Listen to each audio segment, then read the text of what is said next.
Last week, we've seen a pogrom on the streets of a major European city. Donald Trump's Republicans have won the House, and we've got a closer look at his political appointments and economic plans. One of those appointments could have a huge impact on the Middle East, and Russia may be trying to accelerate their war in Ukraine before President Trump comes into office. We'll get into all this and more on today's Trumpet World.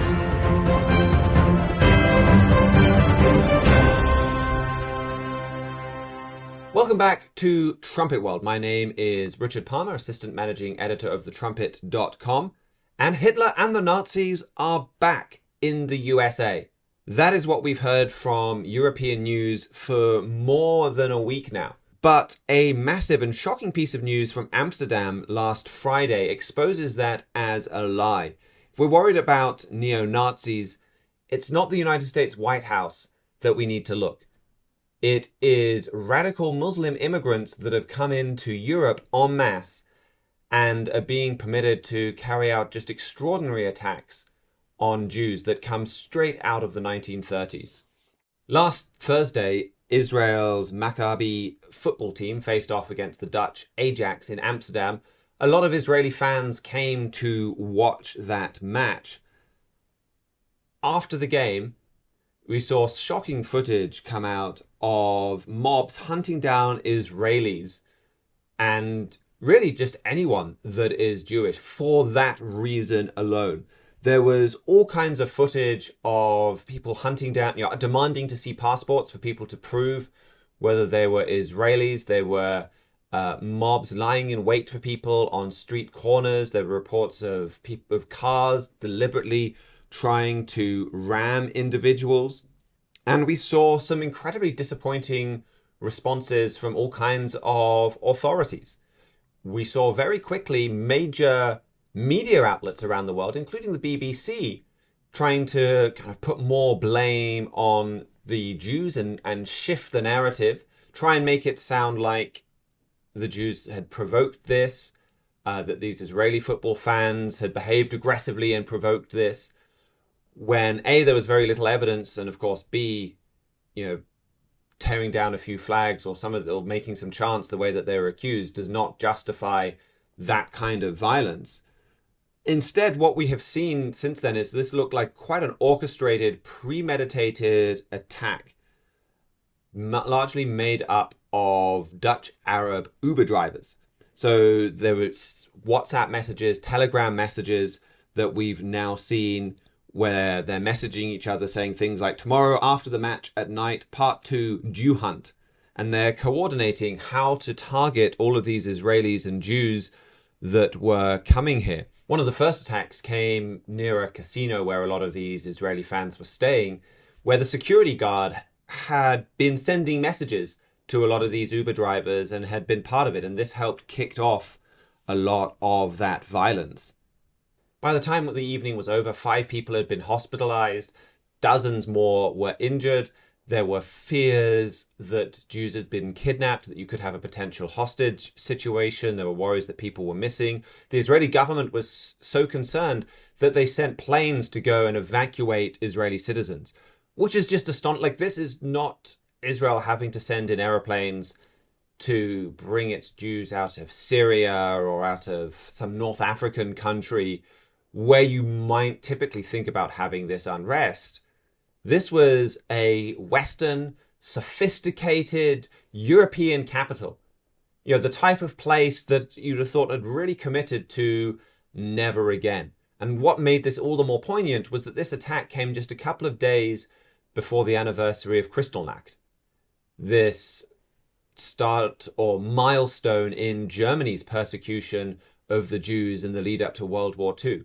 And this happened in the home of Anne Frank. This is a place that has put a lot of effort into memorializing the Holocaust and that attack on Jews. And yet, this kind of violence, this kind of attack was allowed to happen again. I think there's a couple of important takeaways from this. I mean, one is these attacks, this was not Dutch citizens, and these were not, you look at the videos, and it's not tall, blonde-haired, Dutch-looking individuals chasing down Jews. They all clearly from a Middle Eastern background. The mainstream media will shy away from reporting that or saying, well, Muslim looking, Middle Eastern looking. But this is a way very clearly that Europe's approach to immigration is undermined never again. That they are importing people with very radical ideologies into Europe.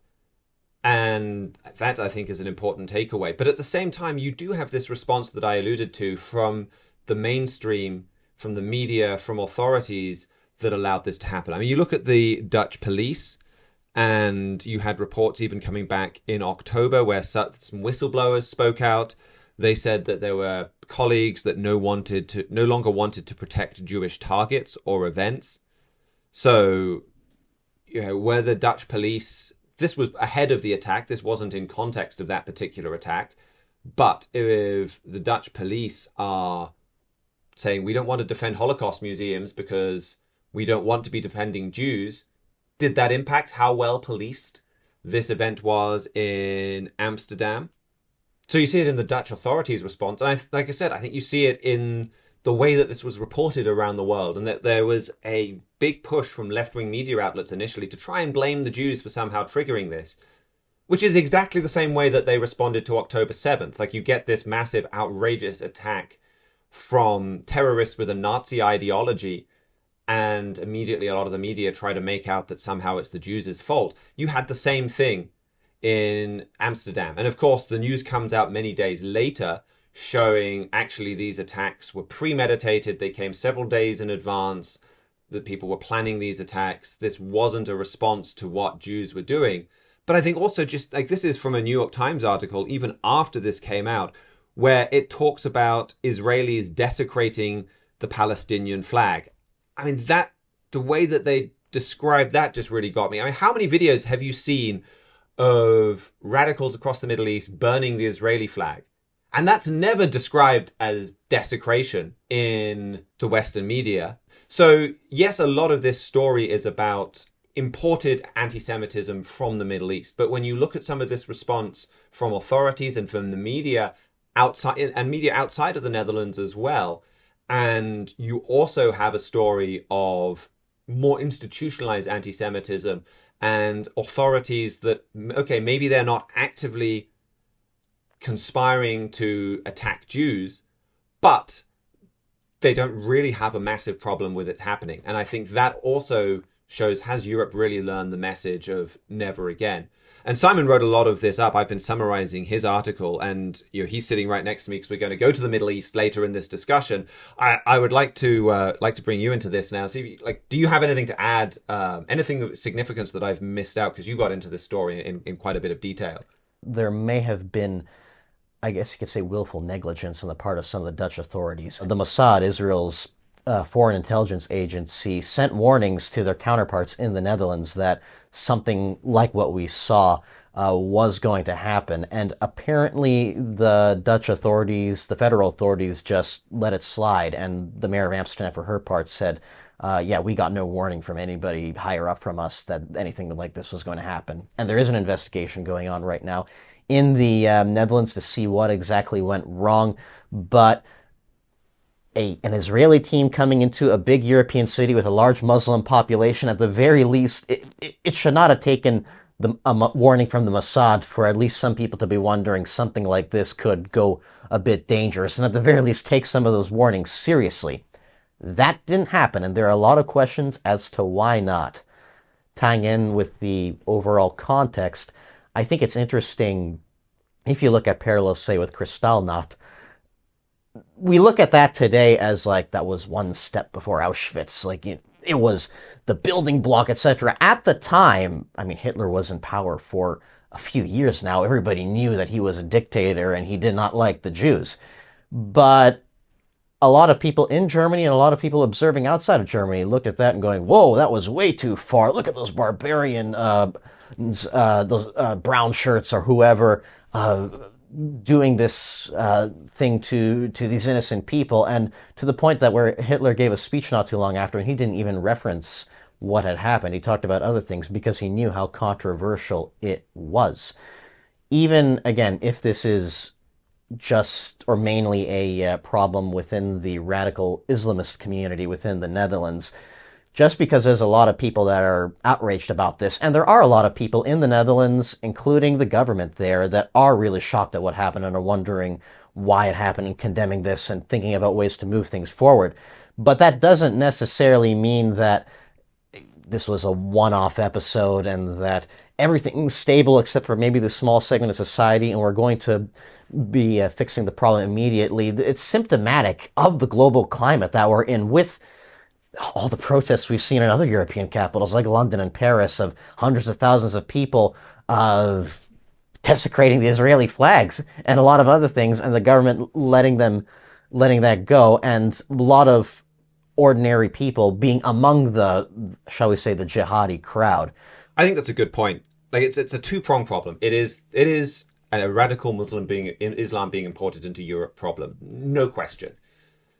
But, and this is way more than a Dutch issue, if this was any other group being targeted like this, you would see a much bigger response from the mainstream. So it also exposes a mainstream attitude towards the Jews. I mean, if this was Christian mob running amok, hunting down homosexuals after some kind of homosexual pride event, if it had had 1/100th of the violence, this would have been, I think, front page probably every day since then. Like, we'd probably be talking about it for years.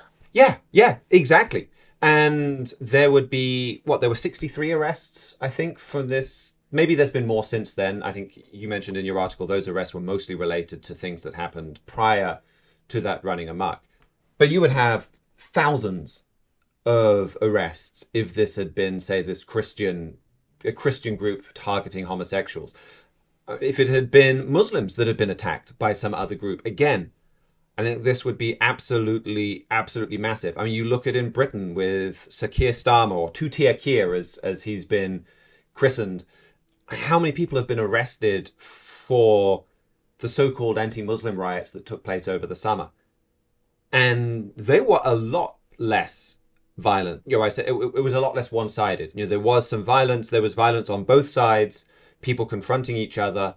But I don't think there were as many people hospitalized as went on in the Netherlands and things like that. So, this was a bigger deal than what we saw over the summer in Britain. And yet we have seen the government go and arrest people for what they put on Twitter. And just this week, there was a prominent Telegraph journalist. The police showed up on her door on Remembrance Day, the day we remember those that died in world wars to preserve freedom.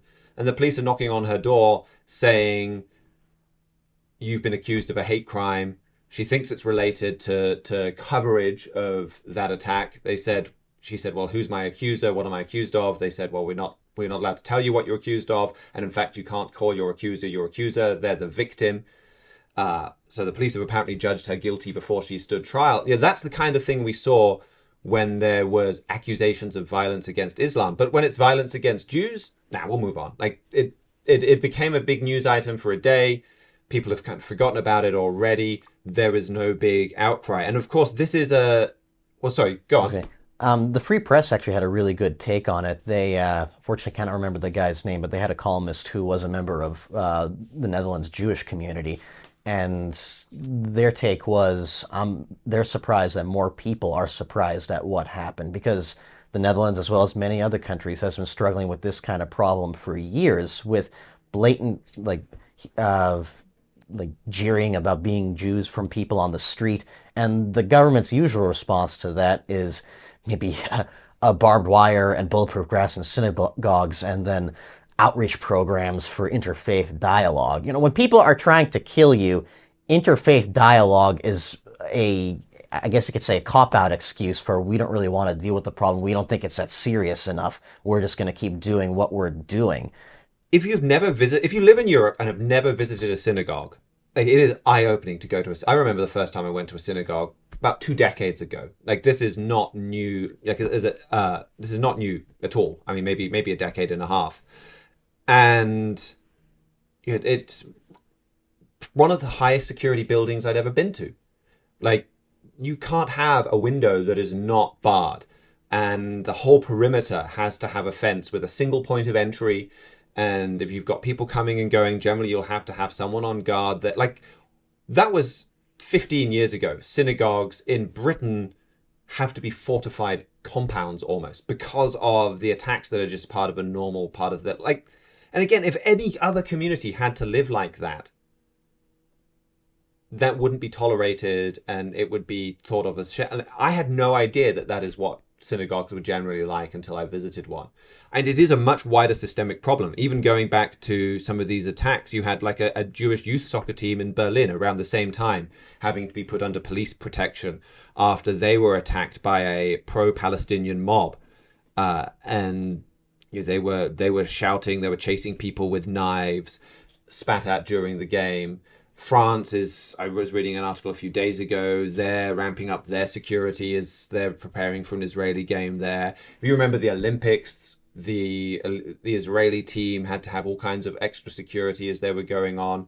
So Islam and this Europe has imported a massive problem in the form of radical Islam, and the mainstream and the wider culture has turned a blind eye. So it's a dual problem, and I think we will see as a result of this is spurring people to stand up to radical Islam in Europe. And we've talked about this trend before where we do expect Europe to become a much more Christian and much more Catholic place. And so much of that is a result to problems caused by radical Islam. And I think that is shifting Europe in a different direction. You've already seen Geert Wilders, who leads the largest party in the Dutch coalition. He didn't end up being the prime minister. He's very concerned of what is happening here. He said, he called this a pogrom in the streets of Amsterdam. He said, "We've become the Gaza of Europe, Muslims with Palestinian flags hunting down Jews. I will not accept that, never. The authorities will be held accountable for their failure to protect the Israeli citizens, never again." So he's acknowledging problems in the Dutch authorities and he's promising change. So I think this will push Europe in that more right-wing Christian direction, that we'll deal with a lot of genuine problems, I think, at least initially, but you're going to see Catholicism now play a much larger role in Europe, and ultimately that's going to spur Europe into conflict with the Middle East, and that's going to lead to some massive, wide-ranging changes in Europe that go far beyond standing up for the Jewish population, and actually ultimately lead to Europe being involved in the Holy Land in a very different way to that. So that is an important trend to watch there. And then also we've raised this point before, that you want to know if crisis is coming in the world. One very good way of looking at that is to look at how the world treats its Jews. It's an excellent barometer. You see this time and time again. And part of that is when people are unsettled, when their lives aren't going well, when there are major problems, they look for a scapegoat. Part of that is it is a spiritual barometer. And I had an article earlier this year, Truth and Lies, about anti-Semitism. There's a spiritual reality behind this that we need to understand if we're going to understand what is happening in these kind of attacks. So the Bible reveals there is a very real spirit world. And it talks about, you go to the Old Testament and it talks about evil spirits influencing world leaders. You look at the example of Jesus Christ, and he's constantly very aware of that evil spirit world and casting out demons and all of that. And Christians today don't talk about that very much and don't turn to those scriptures. But if you believe the Bible, that is very much in there and something that we need to understand. And you look at the role that the Jews have played in preserving the Bible, in preserving the holy days, preserving the Sabbath. Paul wrote that they were entrusted with the oracles of God. God used them to preserve Scripture so that we have there. And then Jesus Christ chose to come as the descendant or to be born of a Jewish woman. Like, there's a whole lot of honor that God has heaped on the Jews. And so that means that Satan has a special hatred for them.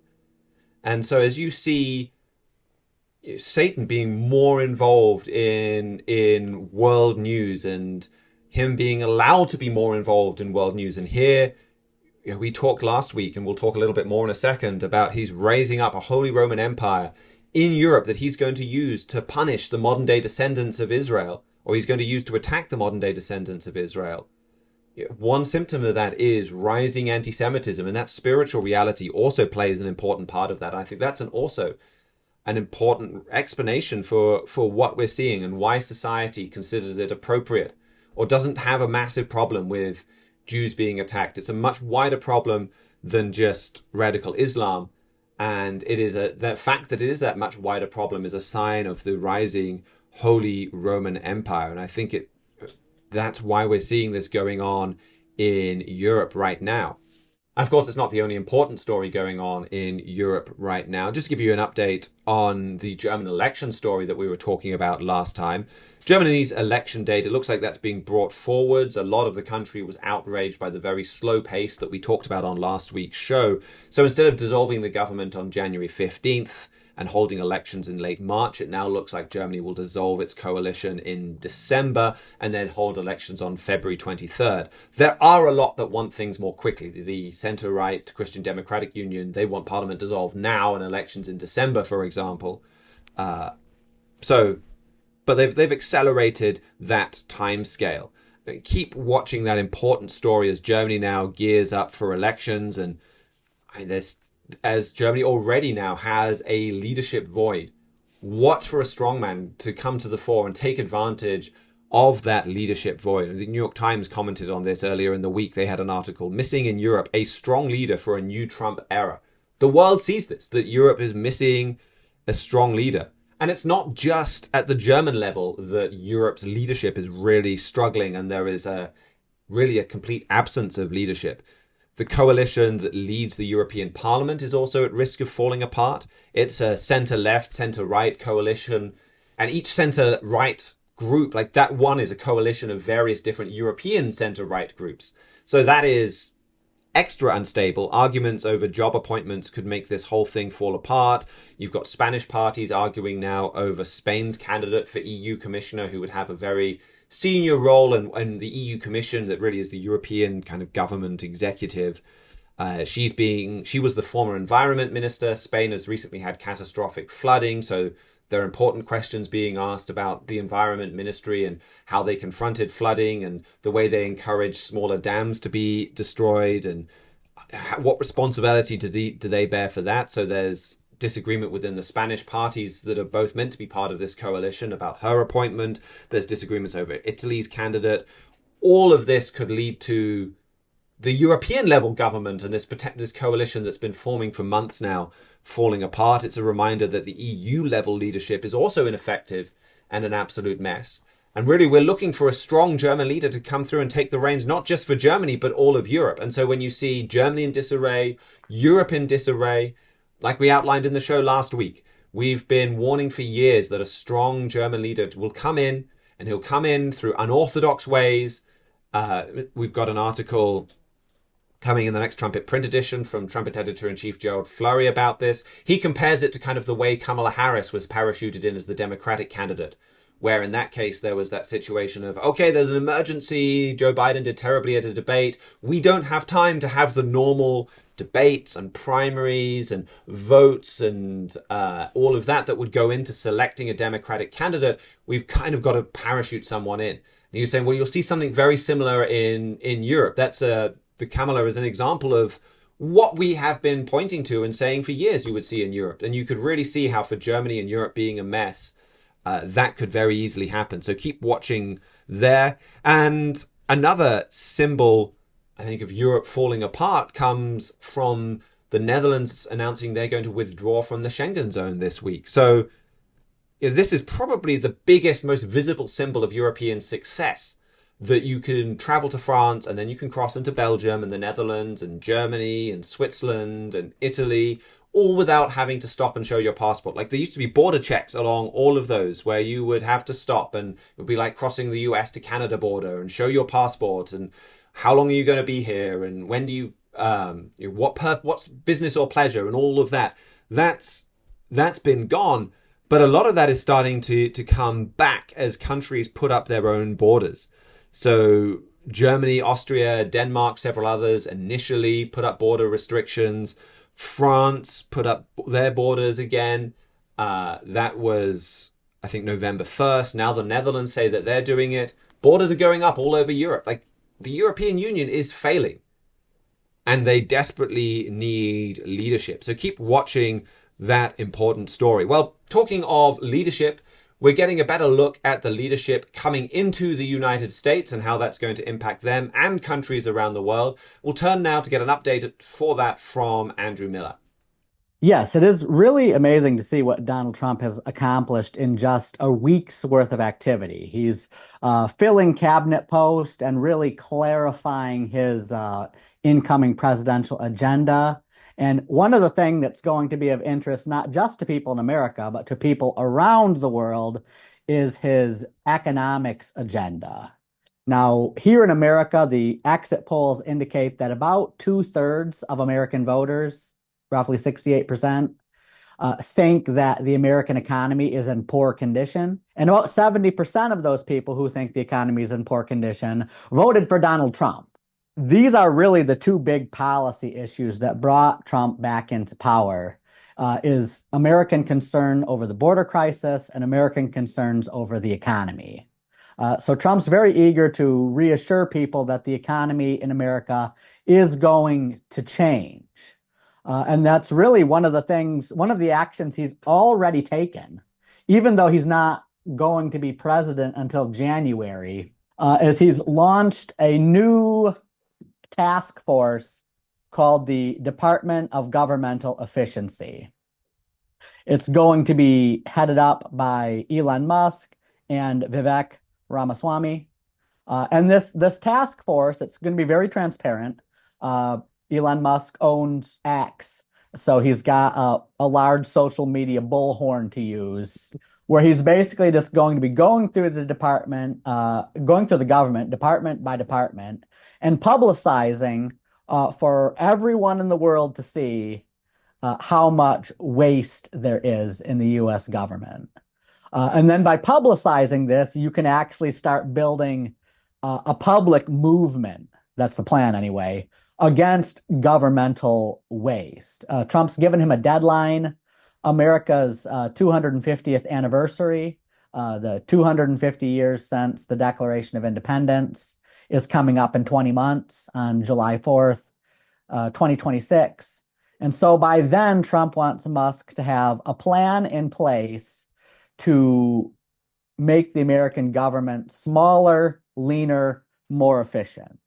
Trump's exact words were, "A smaller government with more efficient and less bureaucracy will be the perfect gift to America on the 250th anniversary of the Declaration of Independence. I'm confident we will succeed." Now, so far, the only cut Trump's announced is he wants to completely jettison the Department of Education. He's like, we really don't even need that. Each of the states can make their own educational standards. Right, and education's gotten worse since the Department of Education was founded. Yeah, the America's ranking in math and science has plummeted since we've had a Department of Education. The entire organization is basically there to convince people that biological sex isn't real. It's deep into the the transgender lobby. So that's going to be a big cut that's going to save about $280 billion. But Musk is going bigger than that. Like I said, he's only launched the Twitter account for the Department of Governmental Efficiency a few days ago. So he's starting to highlight examples of government waste. But I have a clip here where I'll let him tell you himself how much he's planning on cutting. We can play that now. What a great group of people. All right, I've only got one question for you, and then I'm getting out of here because this is your stage. But we set up Doge. Yes. How much do you think we can rip out of this wasted $6.5 trillion Harris-Biden budget? Well, I think we can do at least $2 trillion. Yeah! Yes. $2 trillion. I mean, at the end of the day, you're being taxed. You're being taxed. All government spending is taxation. So whether it's direct taxation or all government spending, it either becomes inflation or it's direct taxation. Your money is being wasted, and the Department of Government Efficiency is going to fix that. We're going to get the government off your back and out of your pocketbook.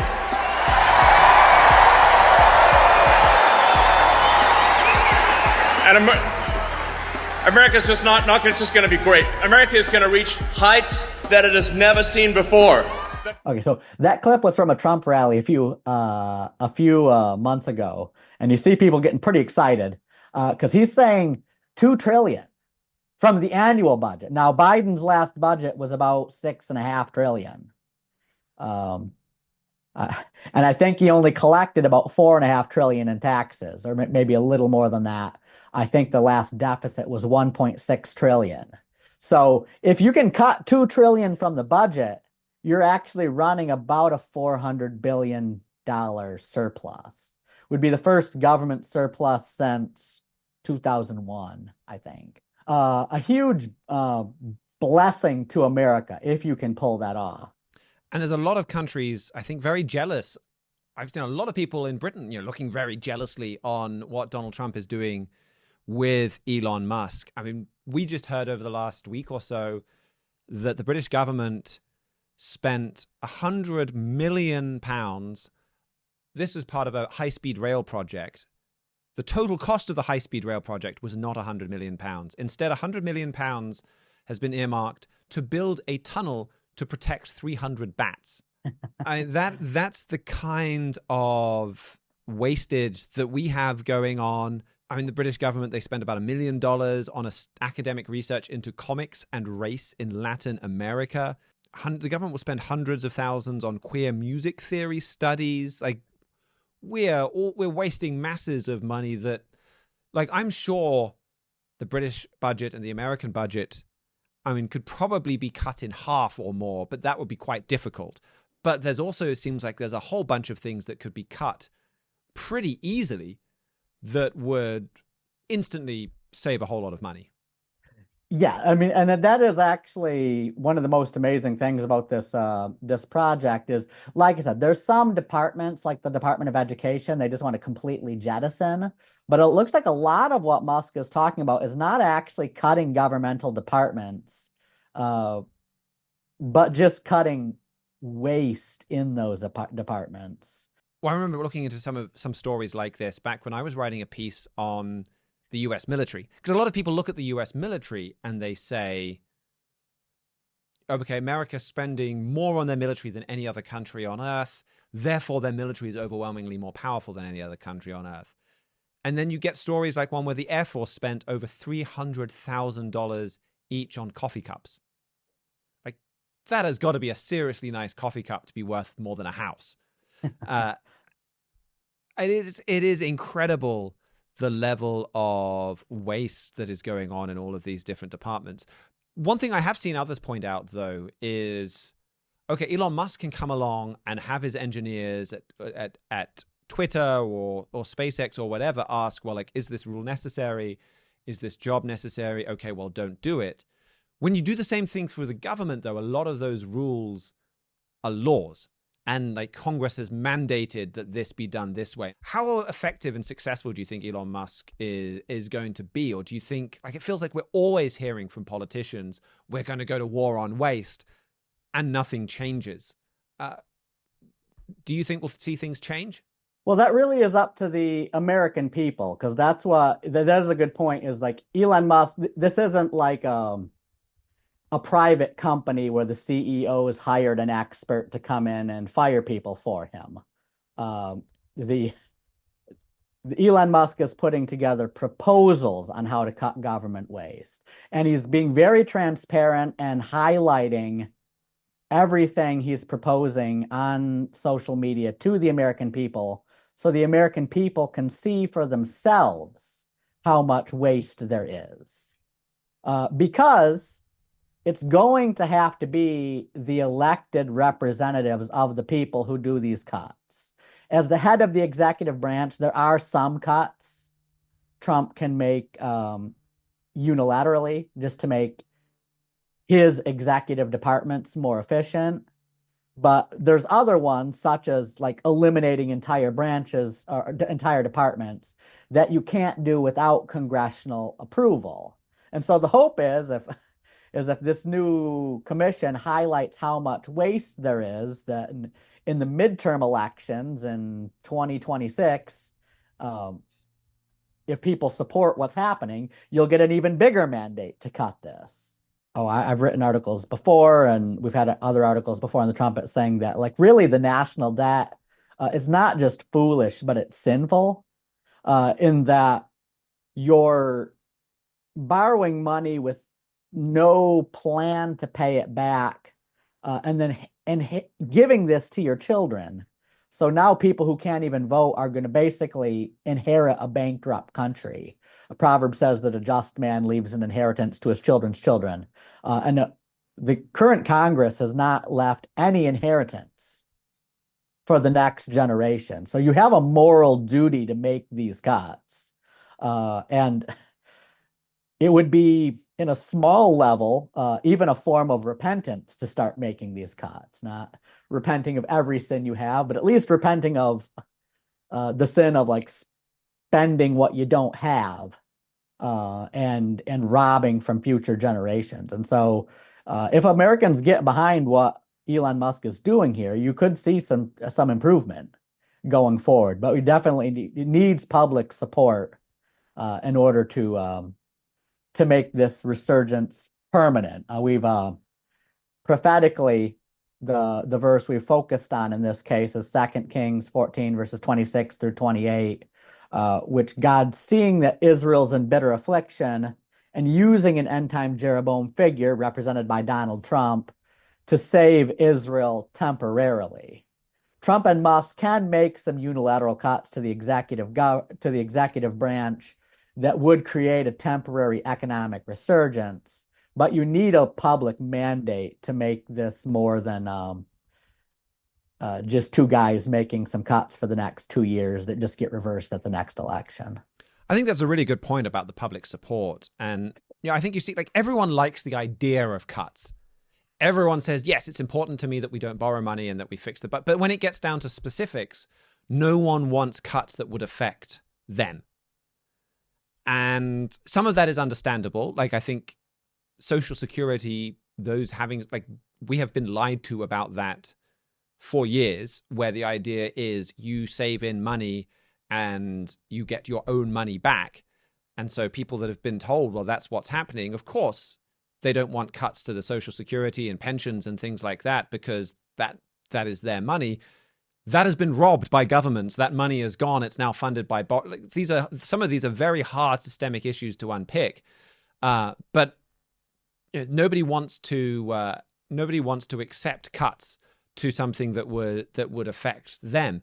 You have issues like pork barrel spending as well, where you have these massive bills getting published and you've kind of got to pay off this guy and that guy and this guy. And, well, I've got to give something to his state. And so, yeah, it is. There are things that I'm sure that they can do. And there are things as well, though, that are just much bigger issues. And when you drill down and look into these issues, so much of them are about character. Do we keep our word? Do we value keeping our word? Do we think about the future generations? Do we love the future generations more than ourselves? And all of that. So I think that's a really good point. I think we saw a lot more appointments as well and announcements that give us a good shape of what's coming next from the Trump administration in the United States. Yeah, well, there's definitely several issues where you could definitely see not just an economic, but a political resurgence. The one I'm probably most excited about is the one I've been talking about already, is this Elon Musk and this Department of Governmental Efficiency and trimming $2 trillion from the budget and cutting government waste, because that's going to involve a lot of firing. That's basically just going to make the bureaucracy in America smaller. And the smaller the bureaucracy is, the easier it is for the President of the United States, who, by the way, is the only man in the executive branch who's elected by the people, to control his bureaucracy. Right now, that's what we call the deep state. The deep state are like these 2 million bureaucrats who think they're not accountable to anybody. If you trim that down and make it smaller, it's easier for the one man who is accountable to the American people, Donald Trump, to actually control his bureaucracy and have some control over the government.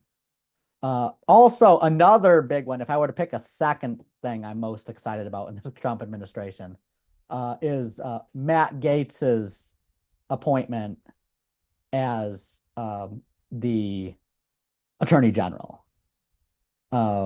We've written a lot in the Trump over the past several years about basically just Obama weaponizing the deep state against his political opponents.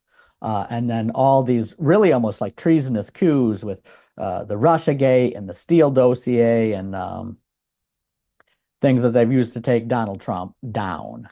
And during his first term, Trump said that he really thought that in order to like reduce the amount of corruption in the American government, we need to investigate these scandals. And so he appointed Jeff Sessions as his attorney general, who recused himself and did nothing. Then he replaced Jeff Sessions with Bill Barr, who talked a big talk, but also did nothing. And so now he's replaced him with Matt Gaetz, who's been instrumental in a lot of the congressional investigations. He's a congressman right now. He's in the House Intelligence Committee that have exposed a lot of what we do know about this left-wing lawfare against Donald Trump. So maybe we'll be disappointed for a third time, but there is a lot of optimism that he'll actually do what Bill Barr was too afraid to do, and actually start exposing a lot of this corruption in the Justice Department. And then if you expose the corruption in the Justice Department, that makes Elon Musk's job easier to make the case to the American people, like, why you're paying for this? Who pays these guys? These guys who've done all this Russiagate nonsense. It's like they were paid with your paycheck. So it's like maybe if they either need to start making real justice in America, or we just need to start defunding them so you can spend the money on something better. So far, I mean, Trump, he's appointed less than half the people in his new cabinet. So there's going to be a bunch of appointments going forward. But so far, Elon Musk over the new Department of Governmental Efficiency and Matt Gaetz over the Justice Department. So we've seen Matt Gaetz. I think we've also seen a new border czar announced. So movement on protecting the U.S. border as well. Oh, yeah. Actually, I almost forgot about him.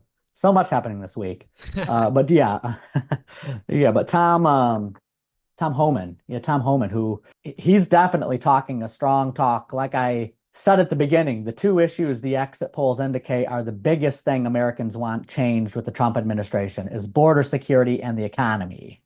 Now, Elon Musk is looking into the economy and Matt Gaetz is looking into the corruption in the Justice Department. But this new border czar, he's really talking about actually enforcing America's laws. In my lifetime, I've never heard a Department of Homeland Security official talk like that. Now, whether he can deport the 12 million or so who are already here, that is a big question. There's definite Bible prophecies in Isaiah 1, verse 7, and other places about the punishment for Israel's sin being the stranger within your gates, burning your cities with fire if Israel doesn't repent. So the indication is that if America doesn't repent, you're going to have these millions of illegals that Obama and Biden have let in participating in some pretty serious rioting. If Trump deports them all, they're not here to actually participate in that rioting. So there is reason to be skeptical that unless you have a massive sea change in the character of the American people, that he would be able to deport all these millions of illegals. But I don't think you're going to have a case where you've got 2 million new illegals crossing the border every year from here on out. They can at least keep it'll be tricky to get rid of the ones that are already here, but at least keep more from coming. Thank you for that, Andrew. Well, one of the countries most impacted by the changes that Donald Trump is bringing in is Israel. We talked about this in depth on Wednesday's show, but since then, we got an announcement of a critical job vacancy being filled under the Trump administration, that it has masses of meaning for Israel. So Mihailo Zekic is going to tell us a bit more about that. Yes, on Monday, Finance Minister Bezalel Smotrich announced that... Nice job. on that pronunciation. No, you get used to it after a while. But anyway, he announced that in 2025, he intends on, for all intents and purposes, annexing the West Bank, or Judea and Samaria, as they say in Israel, to Israel proper.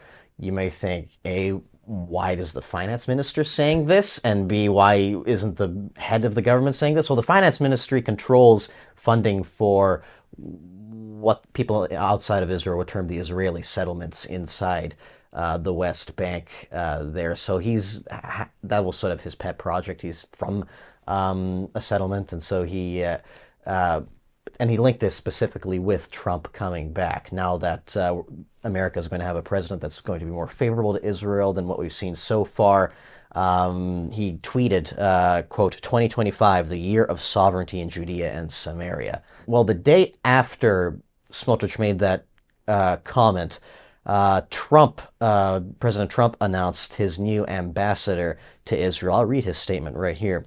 Quote, I am pleased to announce that the highly respected former governor of Arkansas, Mike Huckabee, has been nominated to be the United States ambassador to Israel. Mike has been a great public servant, governor, and leader in faith for many years. He loves Israel and the people of Israel, and likewise, the people of Israel love him. Mike will work tirelessly to bring about peace in the Middle East, end quote. So, for a little bit of context, Mr. Huckabee famously ran for president a couple times in 2008, 2015. He's, the former governor of Arkansas, brought a bit of respectability back to that office after Governor Clinton. He is also an ordained Baptist minister. And if you wanted to show your not just support for Israel, but send a message that Israel can, or at least the current conservative government in Israel can do what they want. They don't have to worry about restrictions from Washington. They don't have to worry about international outcries about them being a conservative government in Israel. Go full steam ahead with your program. Mike Huckabee, appointing him as the ambassador to Israel, is probably the biggest way you could have possibly done that. This is what Mr. Huckabee said back in 2017 while he was visiting Israel. My feelings personally, and I'm speaking only as a person, I think Israel would only be acting on the property it already owns. I think Israel has title deed to Judea and Samaria. There are certain words I refuse to use. There is no such thing as a West Bank. It's Judea and Samaria. There's no such thing as a settlement. They're communities, they're neighborhoods, they're cities. There's no such thing as an occupation.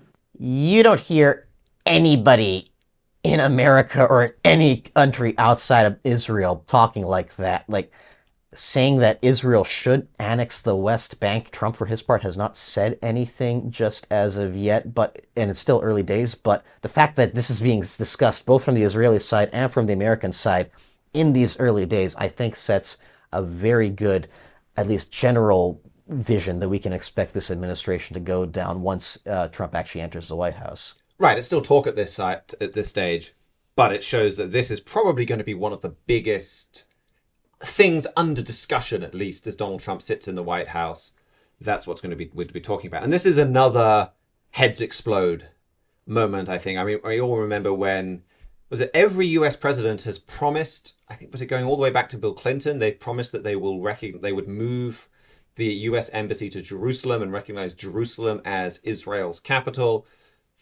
Donald Trump was the one that actually did this, and this was a moment where all the foreign policy so-called experts' heads exploded. Donald Trump is going to lead to war. This is going to be all this violence, yada, yada, yada. Of course, it didn't, and instead it was Joe Biden's term that you had war and violence, and it was weakness and withdrawing support from Israel that led to war and violence, not strength and increasing support to Israel that you saw under Donald Trump. But again, this is a heads explode around the world moment. Joseph Borrell, the EU's kind of foreign policy chief, he was spouting off on Twitter about what a horrible thing this is.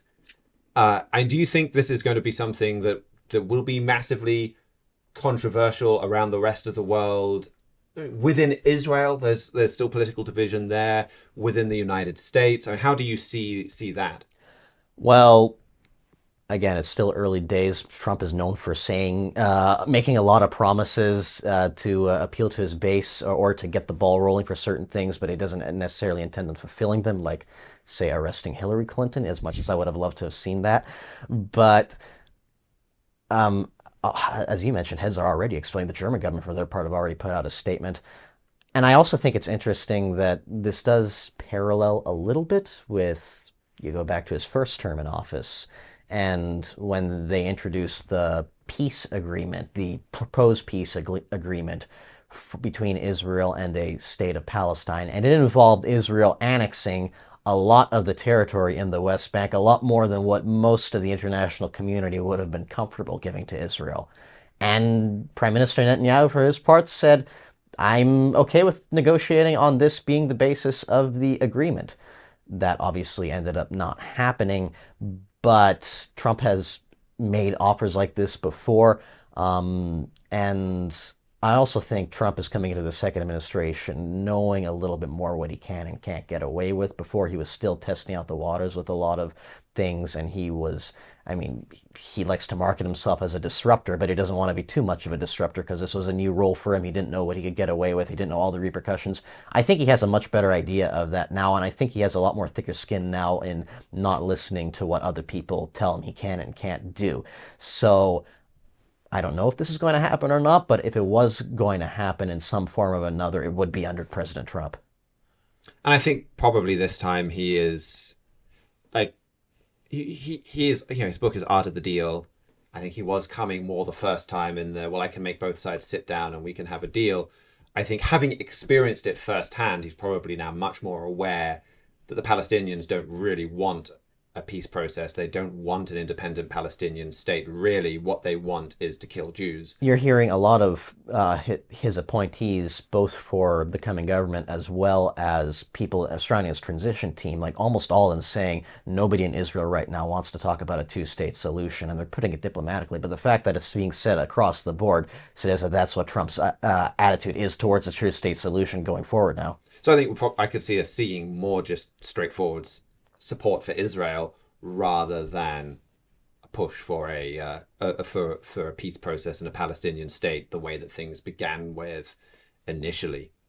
We've covered this general trend quite a bit on last Wednesday's program as well, of Trump not even being in the White House as of yet, and already there are rumblings that there are big things coming for Israel, specifically tied with him working out at least temporary solutions to some of Israel's problems. But there are big things coming with the American-Israeli relationship. If anybody would like to learn more about that, I highly recommend them go back and watch that program we filmed earlier in the week. That would give us a good summary. Of course, we're not expecting this to be the final peace deal that'll finally bring stability and peace in the region. So there will be certainly escalating problems in the long run in this area. But already, again, Trump's not in the White House, and we're seeing a real blossoming of the Israeli-American relationship just with him being the president-elect. Right, and what we talked about on Wednesday's show is that this prophecy that we come back to so much for Donald Trump, and that was a big part of the reason why we expected him back to the White House in 2 Kings 14, that, as we talked about on that show, is part of the former prophets. Amos confirms that there is a prophecy of a modern-day Jeroboam. It brings Israel in the Middle East. It's the nation of Judah. I mean, we probably should be calling it Judah, because Israel refers to a lot more than just them. But it talks about this King Jeroboam recovering something for Judah as well as for those northern tribes of Israel. And you look at the history, and during the days of Jeroboam II, anciently, Judah had a fantastic time. Judah expanded its territory, had a time of great stability. So because of this, Trumpet Editor-in-Chief Gerald Flurry has talked about Judah really benefiting from Donald Trump's time in office. He talked about how this verse in 2 Kings 14 ties the politics of US and Judah together. So as you see Donald Trump coming in and doing some good things for the United States, we're going to see him come in, and Bible prophecy, it strongly indicates he's going to do some very good things for Judah. And I think the news that we've seen even since Wednesday's show really clearly demonstrates that. And like we talked about on that show, of course, he doesn't unless there's national repentance, that's not going to fundamentally solve all of America's sins. And then unless America repents and turns around, well, America is going to fall. And then that fall affects Judah massively. And at that point, well, they will need to go, and their security situation will be massively compromised. They will need to turn to another power to help them. And Judah is going to fall at the same time as the United States. So it doesn't fix all of Israel's problems. But certainly the things are stabilized in Judah. Just like we need to get a message out to the United States, we have to get a message out to Judah. And so that stability will allow that message to go out. So we were looking at fulfilled prophecy with Donald Trump's return in the United States, and I think we're looking already at fulfilled prophecy going on in Judah. We'll get a last little rundown of news from the Middle East from Mihailo. Yes, so Axios published an article today with comments from Amos Hochstein, Biden's envoy, to try and sort out the Israel-Hezbollah war. And according to Hochstein, quote, there is a shot of getting a ceasefire between Israel and Hezbollah organized. He said that they are hopeful we can get it. In that front, Strategic Affairs Minister of Israel, Ron Dermer, who's probably one of the closest allies of Benjamin Netanyahu, has been in Washington earlier in the week talking with Hochstein and some of these other decision makers in the White House foreign policy team. This is what Axios wrote, quote, a U.S. official said the meetings with Dermer were productive and closed many of the remaining gaps between the U.S. and Israel regarding the text of the ceasefire agreement and a side letter Israel has requested. Further down, the letter would include a U.S. commitment allowing Israel to take military action in Lebanon if the Lebanese army and UN peacekeepers don't prevent Hezbollah from reestablishing military activity near the border or from smuggling heavy weapons into Lebanon, end quote. So if they're already writing the text for this as a draft, we've seen almost weekly statements from Hezbollah and actions from Hezbollah showing how desperate they are to end the situation for the war there. If this is the final agreement that a ceasefire is based off of, it looks like, at least on paper, what we know right now, a pretty good deal for Israel, achieving everything they've been asking for. We've been down this road before in 2005, and look what's happened, so I wouldn't be surprised if there's a loophole found to take away some of those additions, but going back to what you asked me about before is if we can expect Barack Obama and his apparatus to jab at Israel one last time. If this is in the works, and if Netanyahu manages to give Biden a photo op with a major foreign policy win like this before he gets out of office, that might even be incentive for him while he's sitting in the White House to not let something like that happen. We'll have to wait and see, but Trump, for his part, has said he wants the war in Israel finished up before he takes office, and the man mediating before he takes office is Biden, so we could see a peace deal between Israel and Hezbollah hashed out pretty soon. Well, thank you for that, Mihailo. And now we will go to Jeremiah Jacques. Yes, on Wednesday morning, Russian warplanes fired a volley of missiles at civilian targets in Kyiv, Ukraine. That is the capital of Ukraine, of course. It's way out in the west of the country, hundreds of miles from the battle lines. And this was notable because it marks the first time that Russia has fired missiles on the city of Kyiv in several months. And the Ukrainians were able to intercept these, from what we can tell, but there are fears that this could be the start of a new campaign just before the winter cold sets in to take out Ukraine's energy infrastructure and frees the people. We've seen several times at earlier phases of the war that Russia has specifically targeted power plants and other aspects of energy infrastructure. And that has normally been timed before or during the winter months, just to, cause as much suffering as possible for the most civilians possible. So this could be the start of another of those campaigns. Much of Russia's strategy so far has been about targeting Ukrainian civilians in various ways, terrorizing them with drones, destroying their apartments and public spaces, and leaving them without water and roads, and just doing anything possible to kind of wear them down, to make them want to put pressure on the Ukrainian government to surrender. So this would be nothing new to see another campaign against the power grid in Kyiv. And then another development from the war this week is that Vladimir Putin has started to really intensify his focus on the region of Kursk. That's the Russian region that Ukrainian forces invaded back in August. And Putin had given his military a deadline of October 1st to evict the Ukrainians from this Russian regions. And his generals started to move some forces to that area to accomplish that. But that deadline came and went without much change.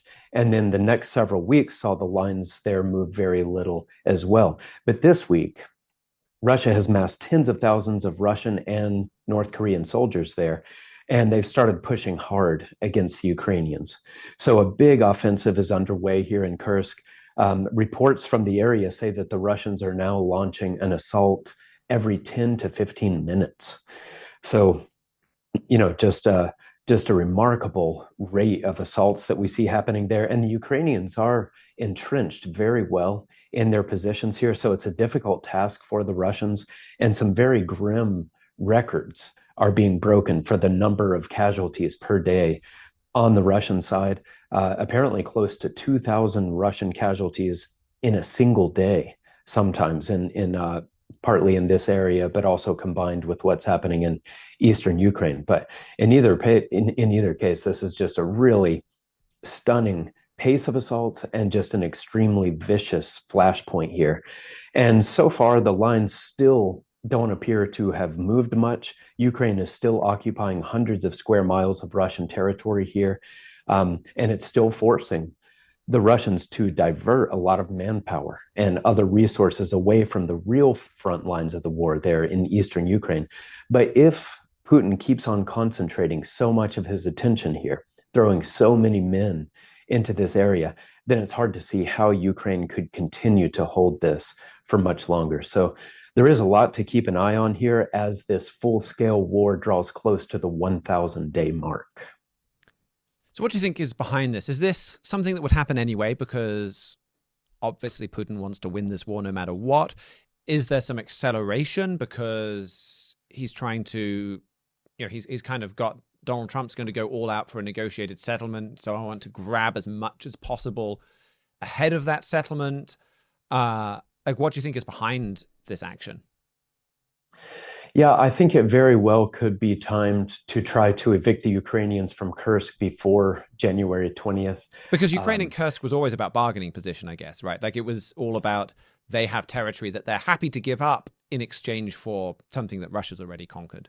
That's right. And I think that Ukraine anticipated a Trump victory, and that's why they waged this very surprising offensive to actually take some Russian territory. They wanted to have the best possible bargaining position before President Trump comes into office and likely forces a negotiated, peace of some kind.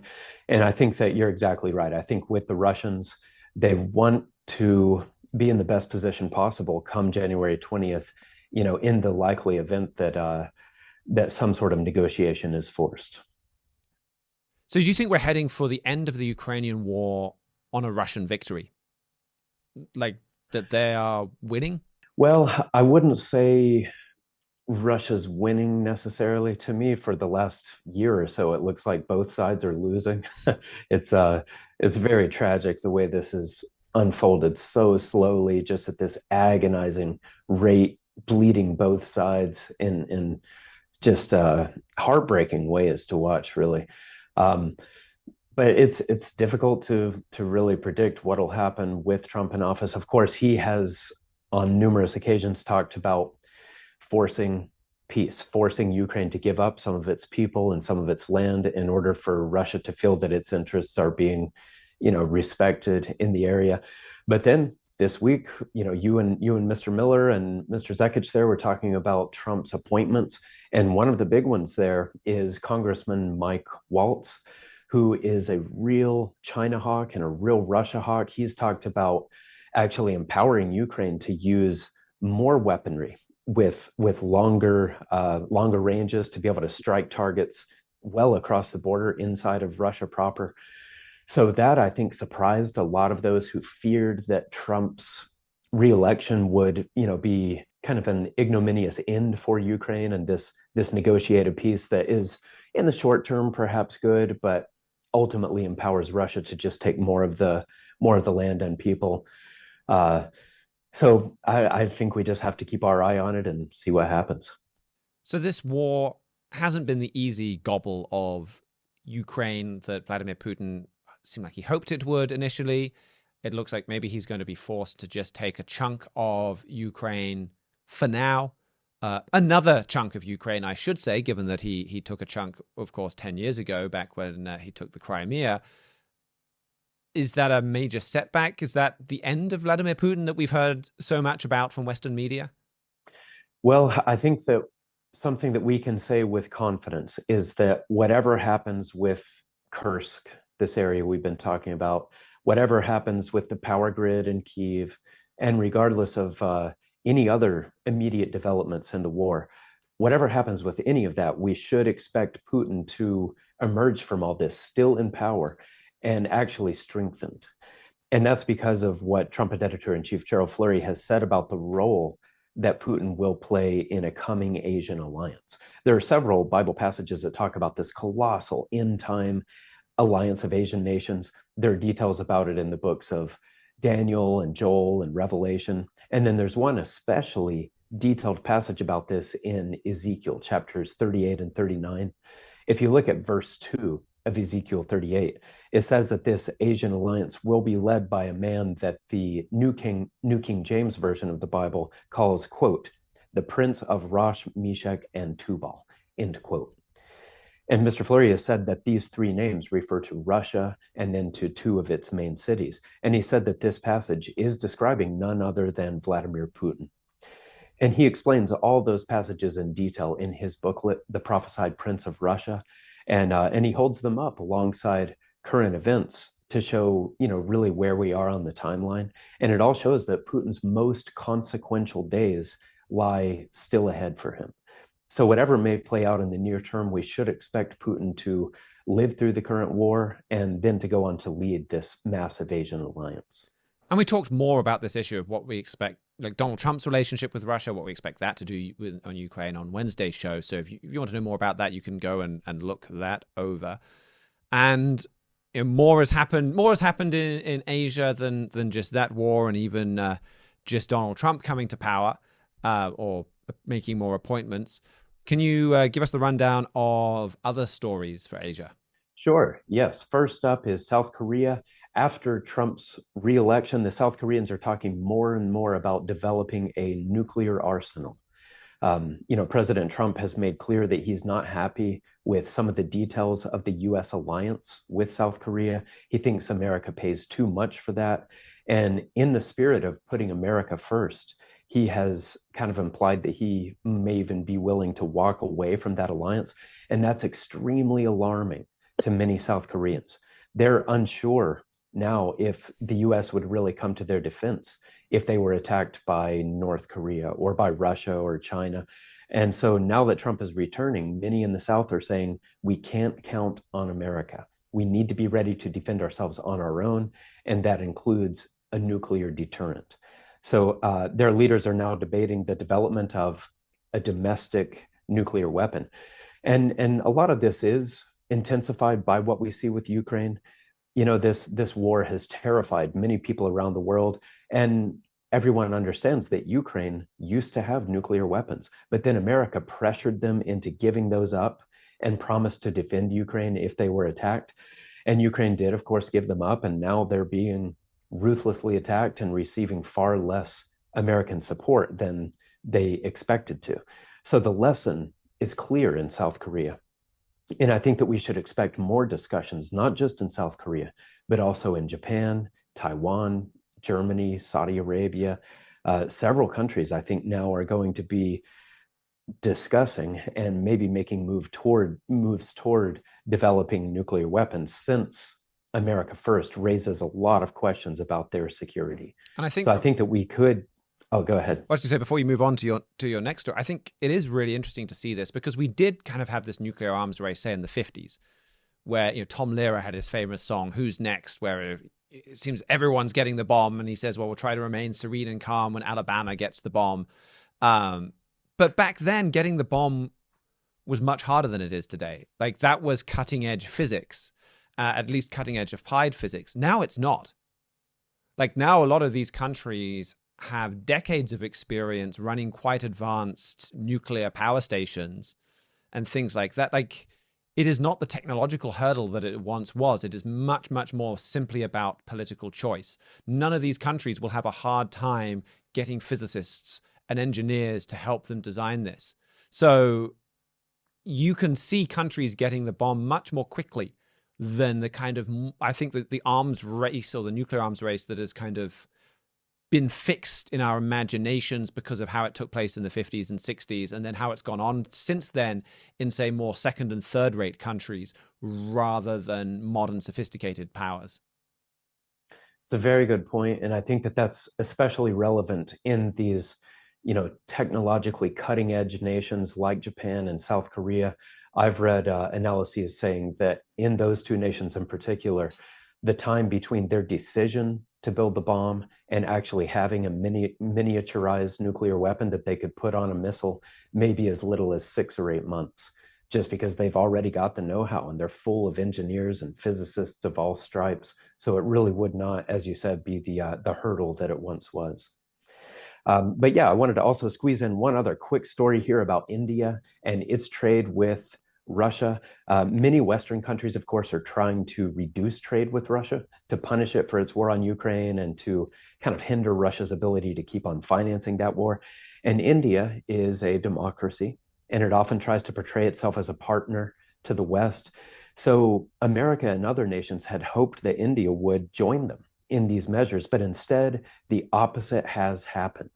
India's trade with Russia is just soaring to new heights. This week, new data showed that trade between the two of them is now at $66 billion per year, largely consisting of Indian imports of Russian oil. And this is a 5-fold increase over the level of trade from just 5 years ago. So a remarkable level of increase there. And this means that India is now Russia's second largest trading partner, just behind China. So this shows that whatever the Indians may say about trying to be a partner to the West, they're actually a major enabler of Russia's war, and they're moving further away from America and deeper into the Russian camp. Well, thank you very much for that, Jeremiah. I think we've seen really two massive issues dominate trumpet world today.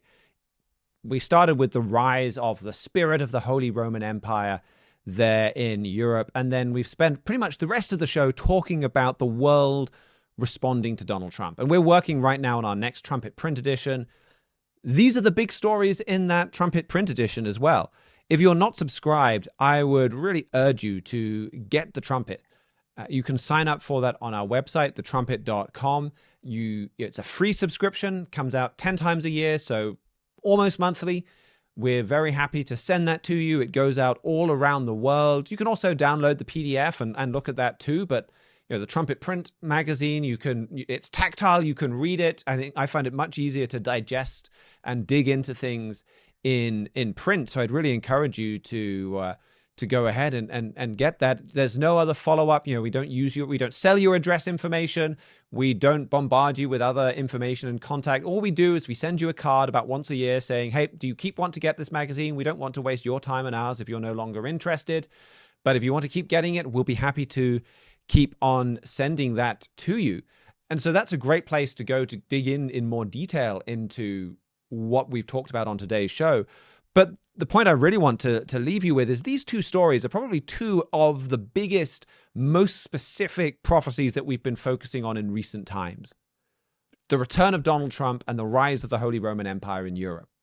And Bible prophecy is driving your world news. Sometimes on this show, we're talking about news stories that you will not have seen everywhere else because our news gathering is informed by Bible prophecy. And I think that's great, and I think it's important that we do that. That hasn't been this week. This week we've been talking to you about the news stories that have dominated all of the news coverage, but we're able to tell you much more about them and about the spiritual dimension or the spiritual warfare going on behind some of them, or where some of these are leading in a way that you can't get anywhere else. Like, Bible prophecy is driving your world news. You cannot pick up a newspaper, if you still pick up newspapers. You cannot go to a news website without seeing the fruits, the events of Bible prophecy. This is not some little academic thing. Your news and your world is full of it. So I would really encourage you to take this opportunity to dig into Bible prophecy. The Trumpet subscription and all of our books and booklets, it's a great way to do that. And do that, yes, to dig in and understand world news so you can understand the world that you live in. But that's not even the most important reason. You can dig in to understand the Bible, to bring the Bible alive so that every time you see the news, you hear it on the radio, you look at a news website, truth from the Bible is jumping out at you. Dig into it to see your Father, to see God the Father and his hand in world events, and then in your life much more clearly. Like, this is about understanding the world, yes, but it's about understanding God, what he wants from the world, what he wants from you and from your life, and what he has planned for you. So I'd really encourage you to use our website, thetrumpet.com, to use that magazine to educate yourself, to use a phrase that you hear about from the left. Do the work to understand the Bible prophecy, and you will be rewarded with major changes in your life. That is about all that we have time for. Thank you so much for joining us. We'll be back on Wednesday for our standard show then. Thank you to Isaac Lorenz and George Haddad for engineering and production. You can get in touch with us at trumpetworld@thetrumpet.com. You can leave us a comment. I'm sure we will probably get more hate mail than usual because we've talked about anti-Semitic attacks and Israel. So if you have anything positive to say as well, we would also love to hear from you on that too. But you can, of course, leave those comments. You can get in touch with us. You can keep watching the show across Rumble, across YouTube, kpcg.fm, your favorite podcast app. We're available on all of those different avenues. Thank you so much for joining us. We'll be back on Wednesday. And until then, keep watching your world.